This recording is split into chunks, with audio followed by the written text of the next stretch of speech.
O'Gara. And welcome to another episode of Wine About the Market, where we don't actually whine about the market, but we talk about real estate and drink wine. Cheers. Cheers. So you may have noticed that we are in a different location this time. And that's because we have a guest today, Bart Cochran, CEO of Leap Housing, where it's a Boise-based nonprofit, correct? Mm-hmm. You got it? And you guys are taking a stab at providing affordable housing in the Treasure Valley and throughout Idaho. That's right, yeah. Super exciting for us to talk to you. It's obviously affordable housing is something that is really on our hearts lately, especially with what's happened in our market over the last few years. And so, we're often talking in our office just about affordability. And, when you think about the fact that the median price of housing has gone up 4 times faster than median wages have gone up. Mm-hmm. That creates a huge affordability issue right there. And so basically what we're left with is that the median wage earner can't afford the median priced home anymore. True. And so we're super excited to get to talk to you about what you guys are going to bring to the market here to help those families. Great, glad to be here. So Bart, tell us a little bit about Leap Housing. Sure, yeah, great. Our organization, Leap Housing, is a nonprofit based in Boise, and it kind of goes back to us sort of seeing a need in the community. My background, like a really, I guess, important kind of context is that I'm a real estate practitioner. I graduated school at the University of Idaho and came to the big city for my first job out of college. And ended up in real estate, spent a decade and a half doing that. And in about 2016, my business partner and I, we just saw so many people not able to access housing, really by just means alone, whether it was homeownership or rental. We just saw so many people not able to sort of, to be able to just access it. And so we said, we really need to do something about it. And we began to sort of kind of come up with some ideas. We began to start to kind of invest some of our profits in the work, and we formed this organization called Leap. If you can kind of see, maybe Leap indicates it was a leap of faith. That's great. So for me, I was, I guess, maybe in a way, sort of struggling with the idea that maybe I didn't necessarily have the relevant skill set to really serve my community well. I thought maybe I should have been like a doctor or like a nurse or something that would be more useful to my community. And it took some time as I sort of journeyed through this sort of faith crisis to really discover that maybe I was actually instead uniquely positioned to do something to really serve my community.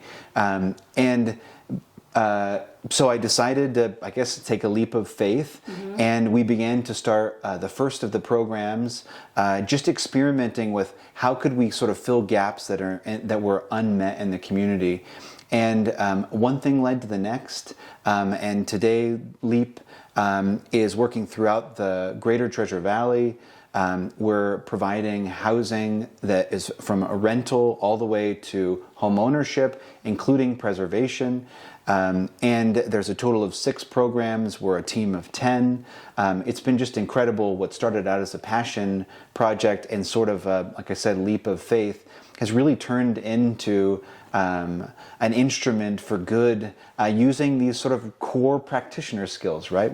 I'm a real estate practitioner, and the tools that we're using are financing and contracting and real estate and building and developing, but we're doing it in a way that we're leveraging it to really serve our greater community, folks who would otherwise be kind of pushed to the edges of affordability from a housing perspective. Can you share a little bit about what affordability means? I know you talked to us a little earlier about that term kind of gets muddied. Yeah, I think that's probably one of our biggest barriers in affordable housing. I don't even, there's even some places we don't even say the word affordable housing because it carries too many stigmas with it. But there's all these defined terms and non-defined terms. Some of them are HUD terms. But when we think about affordable housing, what we're really just talking about at the end of the day is this alignment between the cost of housing and income. And so all we're really trying to do is bring those two things together. How much income does a person have to spend on housing, and how much does the housing cost? And that's primarily where the misalignment in the community is. The kind of rule of thumb is that about a household should spend like between 30 and 35% of their income on their housing costs. And somebody said, why can't they spend more than that? Well, I guess history has sort of told us that when you ramp up those numbers, when you're spending more than 35% of your income on housing costs, when one of those major life events happens, a medical issue, car breaks down, there's some sort of a major cost or a delay. Maybe you had to stop working for a little while, or they cut back your hours. When your budget is pinched like that, there's really limited resources to go to try to weather that storm. And so when people are housing cost burdened, is what we call when people spend more than 30%, there's risk that they could tip into this downward spiral towards homelessness. So what we're trying to do is always think about how do we help people get into a spot at which only 30 to 35% of their income is going towards housing. And then at that point, we have that ability to have some stability. Maybe there's a little bit of income left over to be able to maybe put away and save. But at a minimum, there's a little bit of flexible income to be able to make choices when maybe sometimes hard times come. We provide a variety of programs. And one of the pieces that I'm the most passionate about is the idea of helping. Here's a new term, another term, low-income household. So that's a defined term from HUD. That's 80% of area median income. So if we were like flashing graphics up on the screen, we'd say, a family of four, household of four, $67,350 a year, annual gross income. So 80% of area median income and below. This is about a third of our community. So a third of households are 80% and below. And this is the group that's going to struggle to access housing. And so we wanted to be able to provide homeownership opportunities. And so we launched a program called Yes, You Can. And in about 2018, we were able to help people overcome barriers. We found one of the biggest impediments to homeownership was just the know-how, and then also the resources to be able to do the work to get there. The resources existed in the community. People just didn't quite know how to get to them or how to link them together in a way to achieve success. So we helped about 60 households go through this process to become homeowners. So 60 at about 80% and below. And together, as a result, this group, we've kind of done the math to figure this out, holds about $5 million of net worth. So as a result of the home purchases. And what we were trying to prove out was this idea that homeownership is the crown jewel of poverty alleviation. So we know of no other strategy where low-income households can access a tool that creates wealth. Wealth, at least at this scale. There are other ways of doing that. You can save money in your bank account, but we couldn't find another way to build wealth like this. And so, as 2018, 2019, we watched the market continue to just escalate. And I think you can, for the last decade, you'd say that number's gone up. Yes. But let's just be honest, the climb has been much steeper the last 5 years. Right. And so we watched the price of housing essentially outpace the purchasing power of those households. So we had to come to essentially a conclusion. Is it no longer possible for low-income households to become homeowners? Do we just accept that? Basically, homeownership is for median income and above, median income and below. I'm sorry, rental housing is your choice. Or do we try to find a solution to that? And so we did a bunch of research to try to figure out what is another homeownership strategy that we could deploy in a way that would create this powerful tool. And so as we studied these models, these housing strategies for homeownership, we discovered that most of them were short-lived. Down payment assistance is the most common that folks see. And what we do is we help a home buyer achieve some down payment assistance, and it usually burns off in 3 to 7 years. And after that period of time, the homeowner's free to sell the property.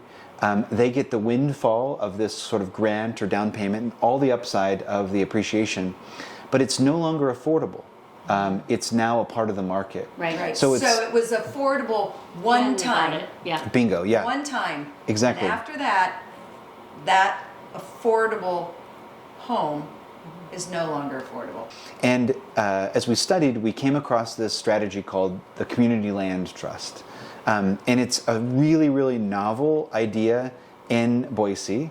But it's not a novel idea elsewhere. It's something that's done across the United States. It came out of the civil rights movement, and we're even a part of a nationwide network called Grounded Solutions. But the Community Land Trust essentially creates a homeownership opportunity, a wealth building strategy for a low-income household that is forever affordable. So perpetuity is really what we're focused on. And so each homeownership, each homeowner gets the opportunity to build some appreciation, to benefit from principal pay down, all the tax benefits of being a homeowner. And then they essentially share that equity with the next homeowner and the next homeowner, so that for generations, these homes, so we're sitting in one of them, will remain affordable into the future. So we are like essentially putting a stake down to say this community right here is going to not only build wealth for low-income households, but it's also going to remain affordable forever. We know of no other strategy that does that. This is so exciting, Bart, just the creativity that you brought to it. I'm curious about the demand. Do you have, what kind of demand are you seeing for this product? Well, it's definitely still a novel idea. I think there's a unique part of it. We're literally sitting in the first community land trust in the Treasure Valley. Wow. This is the second phase of it. Which, by the way, we're going to show some you photos pictures. Oh, yeah. and video, because It's a this pretty place is cool darling. house. Yeah. It's great. Yeah. But we've had a great response. There's not just a lot of housing products that are targeting, especially homeownership, targeting 80% and below. This project has a really interesting preference applied to it, and that is that due to some funding we were able to preference households with special needs. And so it's been... they're 80% of the median income And plus special needs. have some sort of special need. Yeah, Wow. it's a pretty broad definition that we utilize, but it's been so amazing to work with the households that have come forward, because they're just, not only is there very limited housing that's available for 80% and below, but there's really, really limited housing that's specifically preferencing these households with special needs. Could you give us an example of Yeah. homeowner? Oh, totally. Yeah. We, I think the most, I think we're seeing a really sort of a wide spectrum of folks. The definition includes seniors over 62. And so we're seeing a little bit of activity, but I think a lot of times where we're seeing the most interesting stories are folks who've made conscious decisions about their life and how they want to live it, which has limited their earning potential. So, for example, a household where maybe they've adopted children with special needs. Oh, wow. And so as a result, the earning potential of the household is limited. Right. Because they need more care. They need more care, right? And so these are conscious decisions that have limited income that really don't allow people to access the opportunity. We're finding that there are a variety of sort of historic challenges that come with borrowers, folks who have overcome addiction, people who have overcome sort of major medical issues and are working their way back into the workforce. I can think of a few kind of examples. These homes are ADA visitable. And what that means is we've thought through accessibility. So they're ready for a household that might have certain mobility challenges, And so, thresholds are zero thresholds. We have a low barrier shower. Doorways are a certain width to make sure that a wheelchair could enter. And so, we've backed walls so that grab bars can be added. And so we've seen just a wide variety of needs. Folks that maybe have a disability today, but they know is going to progress and their mobility needs are going to be greater over time, and those households have been really delighted to hear that we've thought about that. Like we can add these elements over time. They're all single story, of course, so all the bedrooms are on the main floor, and so the response has been tremendous. And we're sort of meeting with households just sort of one at a time. It's been really cool at the office. Does it make you cry when you're meeting with these people? So excited for them that they're actually going to own a home that's built to work for their life. I mean, I'm just so touched by it. I really am. It's very emotional for me. I think I like to liken it as a sort of dream come true. Yeah. Don't you have a fund the LEAP Fund? Can you tell us a little bit about it? It's the LEAP Opportunity Fund. I'm sure our viewers would love to hear about it. Yeah. Well, I think where what we've seen in the market, we've overcome the shutdown during COVID, this rapid escalation of construction costs. People think we're a little bit crazy. We're building and developing housing in an environment where a lot of our peers are pulling back. And so we're going to continue to try to put the foot on the gas pedal to move forward, because we know that there's such an unmet demand for housing. And so this latest trick has been interest rates. Over the last 6 months, as we've watched interest rates go from 3.5 to nearly 7, or peak over 7 at one point, what's become the challenge is really, again, helping make sure that the payment for the homeowner is affordable. So these homes are getting finished, they're delivered, they're on time, they're on budget, but to watch the payments go up by about 50% based on that interest rate rise has created a real big pinch point for our ability to deliver these houses to the intended users. And so we've been working together with some amazing consultants like Adrian Swain Smith, and we've put together this idea that what if we can involve the community by creating a fund, an opportunity for people to co-invest with us in this project. And so we're raising $1 million. We're asking the community to participate with us, and it's a charitable contribution. There's already a match. $200 becomes $300. So a third of this $1 million has already been achieved, but it has to be unlocked by the community. And what these funds will be used for is down payment assistance. So you can imagine the number one way we're going to bring the cost of housing down is to lower the mortgage amount that the buyers need.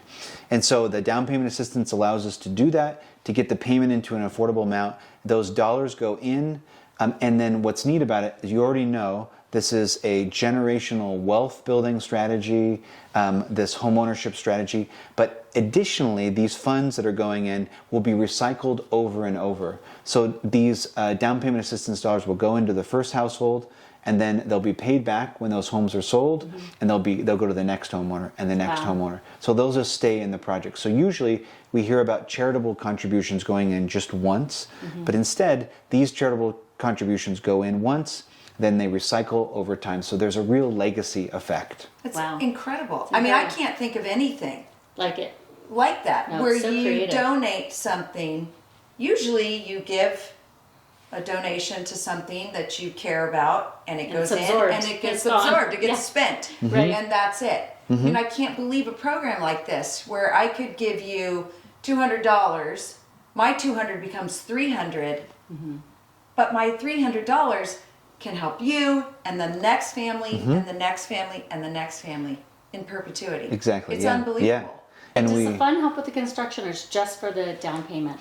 It's just for the down payment. The reason why we do that is if we lowered the cost of construction, we would simply be subsidizing. But instead, we bring it in as either a sort of a deed restricted subsidy or as a second mortgage. And so what it does is it gives us the ability to secure it to ensure that it gets paid back in the future. Okay. So it's just a tool that's getting used from that perspective. Okay. So Okay. That's great. yeah. Yeah. That is Yeah. incredible. What an exciting opportunity. I mean, we hear so much talk about this affordability issue. It's not just here in Boise or Ada County or Idaho. nationwide. This is Yeah. nationwide. And we've read a lot, we've listened to a lot about this issue.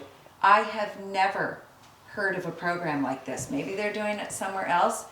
I'm going to pretend like they're not. And you are brilliant, and you came up with the whole idea. But I mean, this is a community of such philanthropic people. It's amazing. I've always been stunned by the generosity of people who live here. And I think that we need to get the word out. Hopefully, everybody who's listening, please spread the word, because this is an incredible opportunity to really make an impact, not just right now, but in perpetuity. I Yeah. just And we'll can't- put links on how to get more information on your program and how to donate. Is there a time frame for this match that you have? Well, the time frame is probably limited by the delivery of the houses. So Oh, we'll okay. be completed with construction of the next project by probably our outside date is May. But with these houses here in this community are ready to be delivered. So we have a sense of urgency for dollars now to finish out this phase. And then, of course, the dollars for the next phase. So Bart, I just want to thank you so much for meeting with us today. I am humbled, I am inspired, and I am so excited for this community, for what you're doing.